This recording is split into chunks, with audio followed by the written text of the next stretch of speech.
राधा राधा राधा राधा राधा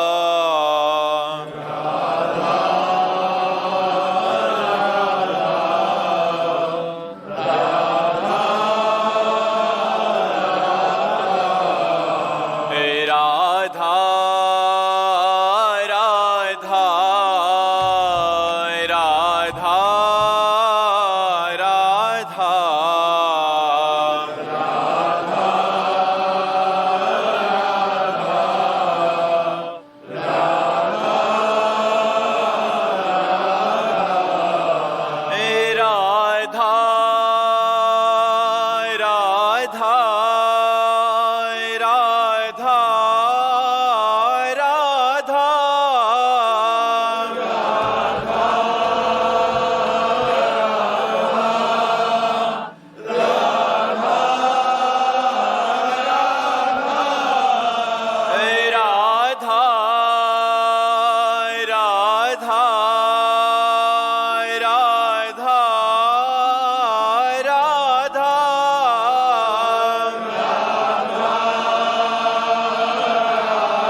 संत हरि भक्तन की, श्री वृंदावन धाम की, सतगुरुदेव भगवान की।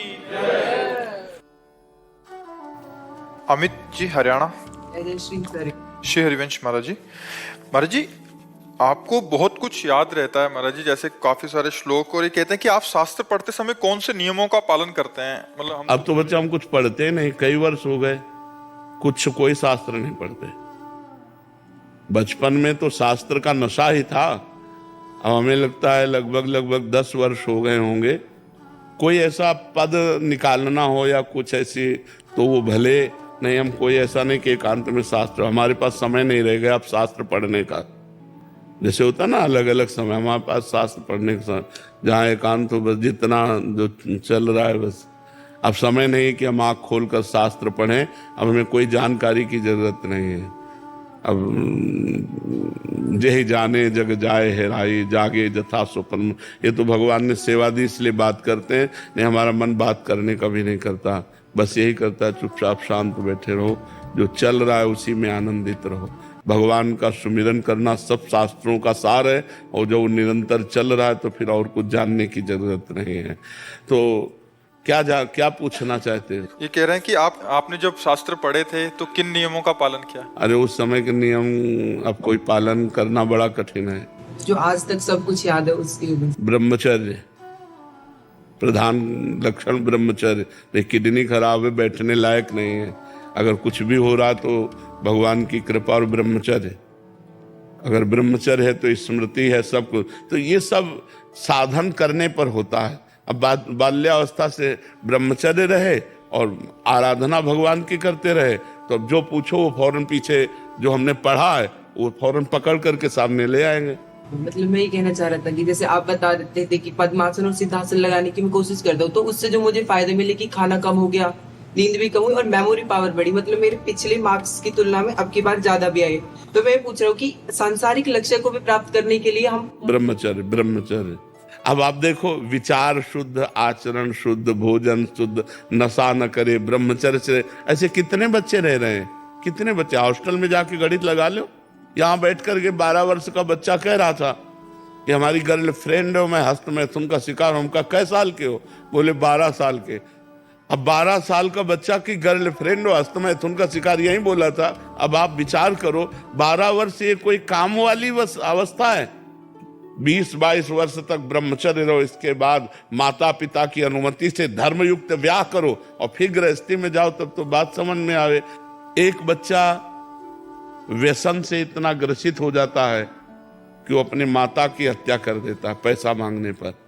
एक बच्ची इतनी डिस्टर्ब हो जाती कि उस आत्महत्या कर लेती। ये सब क्या चल रहा है समाज के? जब सुनो तो उन्हीं सब बातों को देखकर कहते हैं आप सब सुधरो, नशा मत करो, जब तक ब्याह ना हो तब तक ब्रह्मचर्य से रहो। मित्रता करना पाप नहीं है, व्यभिचार करना पाप है। दोस्त बनाना पाप नहीं है, लेकिन दोस्ती में गंदगी लाना पाप है। ऐसी दोस्ती मत करो, ये दोस्ती तुम्हारे जीवन के लिए घातक होगी, तुम्हारे लिए हानिकारक होगी। देखो, जब हमारी इंद्रियां चंचल हो जाती हैं तब फिर वो एक जगह टिकती नहीं है, सबको ही देख लो। तो आप लोग आए हो संत समागम के लिए तो गंदगी छोड़ो, बुरे आचरण छोड़ो। इनमें कभी शांति नहीं है, इनमें कभी सुख नहीं है। वो तत्कालिक अनुभव होता है, परिणाम उनका बड़ा हानिकारक भयानक होता है। इसलिए अच्छे बच्चे बनो, अच्छे गृहस्थ बनो, अच्छे समाज सेवी बनो, जिससे मनुष्य जीवन का लाभ प्राप्त हो। मनुष्य जीवन सूकर कुकर की तरह भोग करके नष्ट कर देना नहीं है, संयम से चलकर भगवान को प्राप्त करना है। ये मनुष्य जीवन भगवत प्रसन्नता के लिए मिला है। पीयूष जी, सूरत से। राधे राधे महाराज जी। महाराज जी, सादर चरण स्पर्श। महाराज जी, प्रार्थना करते समय द्वंद्व में रहता हूँ। एक मन ईश्वर के सामने धन की लालसा करता है, दूसरा कहता है ईश्वर से धन की लालसा जैसी छोटी लालसा मत कर, जो मिलेगा सबसे अच्छा होगा। महाराज जी ऐसे। हाँ, उत्तम बात तो है, लेकिन जब हमें आवश्यकता है, हम भगवान को अपना मानते हैं, तो हम भगवान से प्रार्थना कर सकते हैं। भगवान ने गीता जी में 4 प्रकार के भक्त स्वयं बताए हैं। एक है अर्थार्थी, जो भगवान से अर्थ चाहता है। एक है आर्त, जो भगवान से संकट निवृत्ति चाहता है। एक है जिज्ञासु, जो भगवान को जानना चाहता है। एक है ज्ञानी, जो भगवान को जान चुका है, जो भगवत स्वरूप हो चुका है। तो 4 प्रकार के भक्त। इसमें केवल भगवान से चाहना है। हम प्रयत्न कर रहे हैं, कर्तव्य कर रहे हैं, लेकिन भरोसा भगवान पर है, वो हमें देंगे। ये मांगना कोई दोष नहीं है, क्योंकि भगवान ने स्वीकार किया है। अर्थार्थी भक्त, जो जैसे ध्रुव जी ने जब महाराज उत्तानपाद की गोद में बैठना चाहा, तो जो महाराज की दूसरी पत्नी थी, उनका नाम था सुरुचि, उन्होंने एक थप्पड़ मारा और कहा कि अगर इस चक्रवर्ती सिंहासन पर बैठना है तो मेरे गर्भ से पैदा होना पड़ेगा। तो सुनीति से पैदा हुआ है, इसलिए जा नारायण की तपस्या करो, मेरे गर्भ में प्रकट हो, तब तो इस सिंहासन का अधिकारी। कठोर शब्द बोले। ध्रुव जी माता सुनीति के पास गए और कहा, माँ विमाता ने ऐसा ऐसा। तो उनका बेटा ठीक कहा है। महाराज, मुझे पत्नी के आप तो दासी भी नहीं समझते हैं। यदि तुम भगवान नारायण की तपस्या करो, नारायण को प्रसन्न करो, तो जो चाहोगे वो प्राप्त हो जाएगा। सही सलाह दी माने। ध्रुव जी 5 वर्ष की अवस्था के थे। दृढ़ निश्चय किया 5 वर्ष के बालक ने कि भगवान नारायण को प्रसन्न करके मैं ऐसा पद प्राप्त करूंगा जो मेरे पिता और पितामह को भी प्राप्त नहीं है। पिता उत्तानपाद, पितामह मनु जी और प्रपितामह ब्रह्मा जी। ज्यादा सृष्टि नहीं, बिल्कुल नजदीक ही है। ध्रुव जी निकले नगर से बाहर, तो जब कोई भजन करने का भाव करता है तो भगवान किसी संत से मिला देते हैं। तो देवर्षि नारद जी मिल गए। देवर्षि नारद जी को प्रणाम किया ध्रुव जी ने। तो ध्रुव जी से पूछा कि तुम 5 वर्ष की अवस्था के हो और बिना किसी सुरक्षा के राजकुमार हो, कहाँ जा रहे हो? तो उन्होंने कहा, मैंने निश्चय किया है कि मैं एकांत क्षेत्र में जाकर भगवान का भजन करके भगवान नारायण को प्रसन्न करूंगा। अच्छा, तो तुम्हारे पिता की गोद में बैठने के लिए तुम्हारी विमाता ने मना किया, इसलिए मैं चलो अभी चक्रवर्ती सम्राट पद का अभिषेक करवा देता हूं। अभी आदेश करूंगा, उत्तानपाद तुम्हारे अभिषेक कर दे। ध्रुव जी ने विचार किया अभी तो भजन किया नहीं, अभी तो भजन करने के लिए कदम बढ़ाया तो जिनकी गोद में बैठने के लिए हमें झिड़क दिया गया, उस सिंहासन पर अधिकार हमें देवर्षि नारद जी के वचन कौन काट सकता है? तो उनका गुरुदेव अब नहीं, अब कदम पीछे नहीं हटेंगे, और विश्वास हो गया और उनका मैं भगवान का आराधन करके ही प्राप्त करूंगा। तो उनका जंगल है, पहले प्रलोभन दिया, फिर भय दिखा रहे हैं। जंगल है, सिंह, भेड़िया, बड़े बड़े ऐसे जानवर तुम्हें खा जाएंगे, तुम जंगल में कैसे तपस्या करोगे? तो ध्रुव जी ने विचार करके कहा कि यदि मेरी भगवान रक्षा करेंगे तो कोई भी बाल बांका नहीं कर सकता, और यदि मेरी मृत्यु है तो यहां महल में भी मैं मर जाऊंगा, इसलिए मैं निश्चय करता हूं कि भगवान की आराधना छोड़ नहीं सकता। देखा चेला पक्का, तो वहीं गुरु मंत्र दे दिया 12 मंत्र का, और कहा जाओ भगवान तुम पर कृपा करे। तो ये मथुरापुरी में आए, मधुबन मथुरापुरी को कहते हैं, और यहीं आकर यमुना के पावन तट पर 12 मंत्र का अनुष्ठान किया। मथुरा भगवान की नित्य सिद्ध स्थली है, वैसे भी भगवान प्रकट हुए, लेकिन शास्त्रों में मथुरा की बड़ी महिमा वर्णन की गई है। मथुरा नित्य कृष्ण को वास, निस दिन श्याम न छाड़त पास, तास सकल लीला के। 6 महीने में भगवान का दर्शन प्राप्त कर लिया, और वो अटल पदवी प्राप्त की कि आज भी सप्त ऋषि उस परिक्रमा करते हैं, उस पद की जहां ध्रुव जी विराजमान है। तो यदि हम धन भी चाहें तो केवल भगवान से चाहें, और भजन करें, भगवान की आराधना करें, और अपने कर्तव्य का पालन करें, तो वो धन मांगना भी सार्थक हो जाएगा। जो हम कामनाएं करें वो भगवान से करें, पर ऐसे न करें जैसे आजकल लोग करते हैं। अब आपको 500 रुपए का भोग चढ़ा देंगे, आप हमारी एक कामना पूरी, तो तुम नौकर समझे हो क्या भगवान को? तो भगवान तो मालिक है यार, नौकर थोड़ी है। अपने पिता से जैसे मांगा जाता है, अपनी माँ से जैसे मांगा, वहां माँ से पिता से ये बात कहते हैं क्या कि आपको इतना खवा पिला देंगे, आप थोड़ा हमको 1000 रुपया दे दी? अधिकार पूर्वक मांगते हैं, क्योंकि आप हमारे पिता हो, आप हमारे माता हो। ऐसे हम अधिकार पूर्वक भगवान से मांगे, पर भगवान अंदर की बात देखते हैं। यदि अन्य आश्रय है तो फिर भगवान जल्दी नहीं सुन, अनन्य भाव से। पर आराधना जरूरी है। ध्रुव जी ने कैसी आराधना की?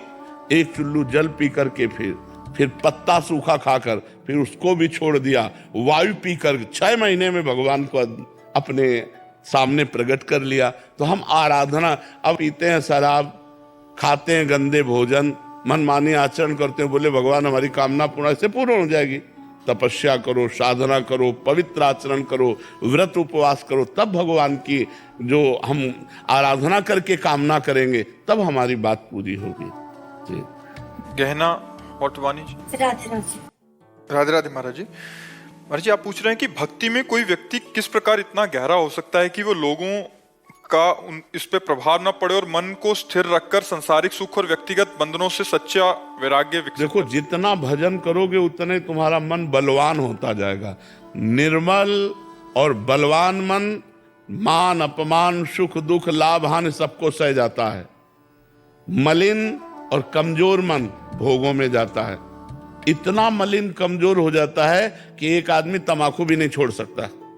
अगर वो तंबाकू खाता है, उसे को छोड़ने के बाद तो उसे डर लगता है, गलत आदतें नहीं छोड़ सकता। ये कमजोर मन की बात है। और जब बलवान मन हो जाता है तो पूरे विश्व का त्याग कर सकता है, वो सर्वस्व का त्याग कर सकता है। इसलिए नाम जप करो, नाम जप करने से मन पवित्र और बलवान होता है। जितना नाम जप करोगे उतने तुम्हारा मन पवित्र और बलवान होता चला जाएगा। इसमें पैसा नहीं खर्चा होता। उठते बैठते चलते फिरते राधा राधा राधा राधा राधा आप करके देख लो, बहुत आनंद का अनुभव होगा। जितना आनंद मन में आएगा उतनी गंदी बातें छूटती चली जाएंगी, और जितना मन सूखा रहेगा उतना ही वो बाहर आनंद की खोज करेगा। और बाहर आनंद है नहीं तो भागा घूमेगा इस व्यक्ति से उस व्यक्ति, इस स्थान से उस स्थान, इस वस्तु से उस वस्तु, और उसे सुख कभी मिलेगा नहीं। सुख अंदर है, बाहर नहीं है। हमारी बात मान लो, जब आप अंदर में घुसोगे तो सुख ही सुख है, पर अंतर्मुख होना आता नहीं। हम लोग बहिर्मुख हो चुके हैं। इसलिए नाम जप करो, नाम से सब ठीक हो जाएगा। कृष्णपाल सिंह जी। राधे राधे महाराज जी। महाराज जी, आप कह रहे हैं कि कभी कभी ऐसी परिस्थिति आती है, आप एक राजनीतिक पार्टी में हैं, कह रहे हैं कि आपस में पार्टी में दो व्यक्ति आपस में मुकदमा कर देते हैं, हम दोनों को समझाने का प्रयास करते हैं लेकिन वो मानते नहीं। उस परिस्थिति में हमें क्या करना चाहिए महाराज जी? क्या समझाना उचित रहेगा या छोड़ दें? होई सोई जो राम रचि राखा, को करि तर्क बढ़ावे साखा, अस कही जपन लगे हरि नामा। पहले भगवान शिव ने सती जी को समझाने की चेष्टा की और जब नहीं समझी तो छोड़ दिया। होई सोई जो राम रचि राखा। अब जो होना होगा भगवान ने रचा होगा वही होगा, और अपना भगवान का नाम स्मरण करने लगे। अपना उद्देश्य एक बार समझाना बनता है, एक बार हम समझाते हैं और जब नहीं समझता तो उसे भगवान के ऊपर छोड़ देते हैं। उस मामले को भगवान सुलझा देंगे अपने आप। उस परिस्थिति में ऐसी स्थिति बन जाती है कि वो बर्बाद भी होते हैं, हाँ बिल्कुल, और अपने भी खास होते हैं। बिल्कुल। तो दुख अपने को दोनों की तरफ से होता है। सती जी जब भगवान शंकर के समझाने पर नहीं मानी और जाके सीता का वेश रख लिया, भगवान ने जब ध्यान में देखा, भगवान से भी आके झूठ बोल गए। जब भगवान ने ध्यान में देखा तो सती जी का त्याग कर दिया। त्याग होने के बाद यज्ञशाला में गई और भस्म हो गई। तो अगर ठीक समझाने वाले की बात ना समझी जाएगी तो बर्बाद तो होना ही पड़ेगा, नष्ट होना ही पड़ेगा। अब आपको धैर्य पूर्वक भगवान का नाम जप करते हुए ये देखना पड़ेगा, क्योंकि समाज बिना शास्त्र और संतों के सुधर नहीं सकती। आपस का राग द्वेष, आप एक बढ़ रहा है तो दूसरा ईर्ष्या कर रहा है, जरा जरा सी बात में लड़ाई झगड़ा हो रहा है। हम संतोष, धैर्यवान, गंभीर तभी बनेंगे जब शास्त्र स्वाध्याय करें, भगवान की आराधना करें, नाम जप करें। अब कहाँ शंकर जी के मंदिर गांव गांव बने हैं, लेकिन गांव के कितने लोग पानी चढ़ाने जाते हैं, हमें ये बताओ। मंदिर बने हैं, बड़े बड़े मंदिर बने, लेकिन एक लोटा केवल स्नान करके चले जाओ और जल चढ़ाया तो तुम्हारी बुद्धि शुद्ध हो जाए, थोड़ी आराधना तो कर लो। लेकिन नहीं, अब तो चलने लगा है बेड टी। भाई पहले लोग पानी भी नहीं पीते थे, सूर्य को अर्घ देकर शंकर जी की आराधना, माता पिता की आराधना। 8-9 बजे तक सोना है तो शंकर जी को कौन जल चढ़ाने जाए, कौन आराधना करे? तो भाई इसीलिए बुद्धि शुद्ध कैसे रहेगी, बुद्धि कैसे शुद्ध रहेगी? और जब आप आराधना नहीं करेंगे तो निश्चित नशा करेंगे, ये पक्की बात है। अगर भगवत आराधना नहीं करेंगे तो किसी न किसी व्यसन के अधीन हो जाएंगे, और व्यसन जिसके जीवन में तो बर्बादी तो है ही है। कोई ऐसा बिरला ही होगा जो इन नशों से बच करके हमारी समाज सेवा करना चाहे। कोई बिरला ही ऐसा होगा जो इन व्यसनों को ना करे, पराई माता बहनों की तरफ गंदी दृष्टि न रखे और फिर समाज सेवा करे। सन्नी खंडेलवाल जी, जयपुर। श्री हरिवंश महाराज जी। महाराज जी राधे राधे। महाराज जी, श्री जी भी हमें प्यार करती हैं, ये हमें कैसे पता चलेगा? उनकी हम पर नजर है, ये कैसे पता चलेगा? जब खूब नाम जप करोगे, नाम जप अगर चल रहा है, हरिवंश कृपा, हरिवंश कहें, हरिवंश कहें, हरिवंश लहें, हरिवंश सुलाभ सदा तिनके, सुख संपत्ति दंपति जो जिनके। जब हमारी जिह्वा पे प्रिया प्रीतम का नाम हो, हमारे हृदय में उनके लिए तड़पन हो, हमारे आचरण परम पवित्र हो, सब में हमारे हृदय में दया परोपकार की भावना हो, तो समझना चाहिए हम पर श्री जी प्रसन्न हैं, हम पर भगवान प्रसन्न है। यदि ऐसे आचरण हो और निरंतर भगवत स्मृति हमारे हृदय में, तो भगवान की विशेष कृपा हम पर है। नहीं तो कृपा तो सब पर है, भगवान दया तो सब पर कर रहे हैं, लेकिन सब कृपा और दया का तिरस्कार करके मनमानी आचरण कर रहे हैं, तो वो कृपा नहीं है। कृपा है जब हमारे शास्त्र के अनुसार आचरण हो जाए, हमारा मन भगवत स्मरण परायण हो, हमारी वृत्ति दया परायण होकर परोपकार की भावना में हो, तो हमारे ऊपर भगवान प्रसन्न है। प्रेम कुमार जी, बिहार से। श्री हरिवंश महाराज जी। महाराज जी, मनुष्य के अंदर जीव तत्व के रूप में भगवान विराजमान है, तो मनुष्य बाहर किस भगवान को ढूंढने का लक्ष्य? नहीं तो मनुष्य कौन है? वही तो तत्व है। अपने को भूल गया और शरीर मान लिया, इसीलिए भ्रमित हो रहा है। अब साधना करो, अज्ञान नष्ट हो, शरीर भाव क्षीण हो, तो ब्रह्म भाव प्रकट हो जाए, जो है वही प्रकट हो जाए। जैसे निर्मल और शांत जल में नीचे क्या है ये दिखाई देता है, ऐसे निर्मल और शांत मन में परमात्मा स्वरूप का अनुभव होता है।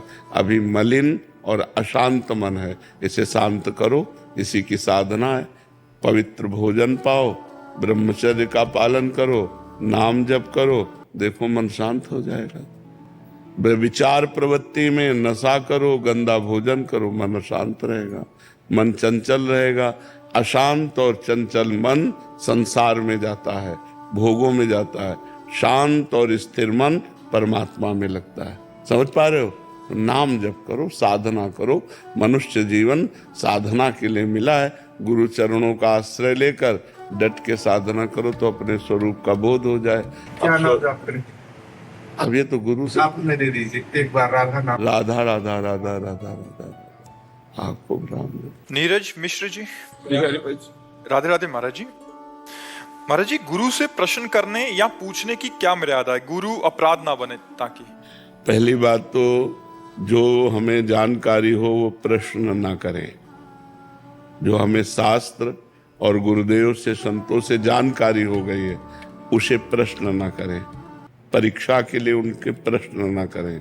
दूसरी बात, जिस जानकारी में हमें संशय हो, नम्रता पूर्वक भगवान ने आदेश किया गीता में, प्रणिपातेन प्रश्नया। प्रणिपातेन साष्टांग दंडवत नम्र होकर, दे प्रभु मेरे मन में ये जिज्ञासा है, हमारे मन में ये संशय है, बिल्कुल वास्तविक वो हृदय से पूछ रहा है, जो वो बता दे, उसमें यदि संतुष्टता ना हो फिर हाथ जोड़ कर, प्रभु आपने बताया पर इसे और विस्तार से बताइए जिससे मैं समझ पाऊं, मेरी समझ में नहीं आ रहा। जब हम जानकारी होते हुए उनकी परीक्षा के लिए प्रश्न करते हैं तो अपराध बनने की संभावना होती है।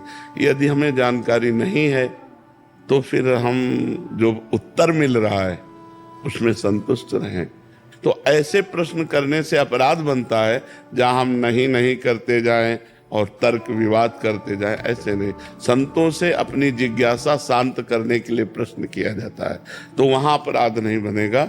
जहां हमें जानकारी है वो हम प्रश्न ना करें। जिस जानकारी में संशय है, जिज्ञासा है, उसको प्रश्न करें। भगवान के लीला चरित्रों का विस्तार से श्रवण करने के लिए बड़े बड़े ब्रह्म ऋषियों ने आपस में परस्पर प्रश्न उत्तर करके लीला रसास्वादन कराया है हम सबको, नहीं? चाहे रामायण में देखो, भागवत में देखो, तो प्रश्नकर्ता जब प्रश्न करता है तो उत्तर देने वाला और लीला चरित्रों का विस्तार रसास्वादन कराता है।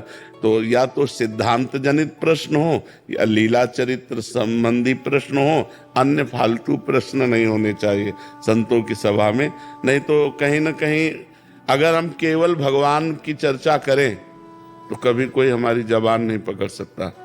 लेकिन जब हम भगवान की चर्चा से नीचे उतरते हैं, क्योंकि समाज में जो व्यवस्थाएं चल रही हैं, तो जब वो प्रश्न आते हैं, जैसे आज देखो ये बॉयफ्रेंड गर्लफ्रेंड चला है, ये गंदी बातें चली हैं, ये हमारे समाज के लिए बहुत हानिकारक है। एक गृहस्थ जीवन, देखो आप गलत हो लेकिन आप गलत पत्नी नहीं चाहोगे, वो गलत है लेकिन वो गलत पति नहीं चाहेगा। फिर गलती रखो क्यों? जब तुम्हें शुद्ध पत्नी चाहिए तो तुम शुद्ध पति बनो, तुम्हें शुद्ध पति चाहिए तो शुद्ध पत्नी बनो। शुद्ध का मतलब होता है केवल व्यभिचार से नहीं, आचार शुद्ध आपके, कोई नशा नहीं करते, आचरण शुद्ध आपके, विचार शुद्ध आपके, तब आप एक बढ़िया गृहस्थ बन पाओगे। कितना सुंदर है, विवाह के पहले ब्रह्मचर्य रहो। अब 12-12, 14-14 वर्ष के बच्चे हैं, मोबाइल के कारण अपने ब्रह्मचर्य का नाश कर रहे हैं, गंदी बातें देखकर, गंदी बातें सुन के। तो हमें लगता है कि यदि हम अपने मनुष्य जीवन को सार्थक करना चाहते हैं तो कोई व्यसन न करें और व्यभिचार न करें और पवित्र जीवन व्यतीत करें, तो उसमें भक्ति आ जाएगी, ज्ञान आ जाएगा, सब आ जाए। अब भक्ति ज्ञान कहाँ से आवे जब हम गलत भोजन कर रहे हैं, गलत संग कर रहे हैं, गलत विचार रख रहे हैं, गलत आचरण कर रहे हैं, तो कहाँ से आएगा? तो अगर आप लोग सुधरें, आप लोग अच्छे, तो हमारी समाज सुधर गई, हमारा भारत सुधर गया। अब आप शराब पिए पड़े हैं किसी नाली के किनारे, या शराब पिए घर में जा रहे हैं, उसी शराब पीने वाले 100-150 रुपया की हरी सब्जी ले जाओ, फल फूल ले जाओ तो पूरा परिवार बढ़िया खाए पिए आनंद से रहे। तो अच्छे आचरण सीखने के लिए तो संतों के पास आयो, और काहे के लिए आयो? शास्त्र सम्मत अच्छे आचरण सीखने के लिए संतों के पास जाया जाता है। बुराइयों का त्याग और अच्छाइयों को ग्रहण करना।